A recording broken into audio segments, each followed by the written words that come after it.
Dobar dan, deco. Jeste li spremni? Htjela bih da vam objasnim prelaz L u O, ali onako kako ja želim, lako i brzo. Nećemo da gnjavimo i davimo teoriju. Toga ima u knjizi, a ona vam se i tako ne čita. A i kad se naterate da pročitate tu teoriju, vi je ne razumete. I čemu onda bubanje?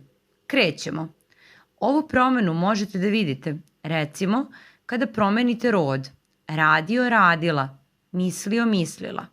Ovo O u muškom rodu nekada davno, pre mnogo godina, bilo je L.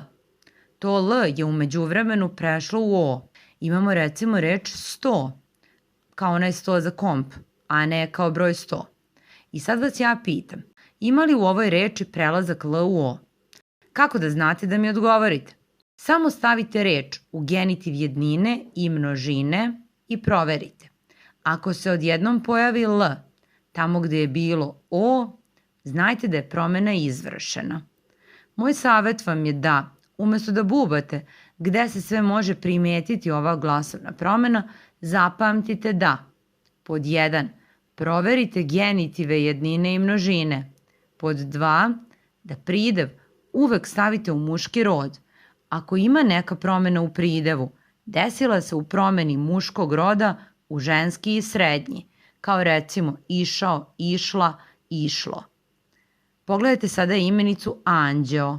U genitivu glasi anđela i eto promene L u O. Imamo imenicu gledalac. U genitivu glasi gledaoca.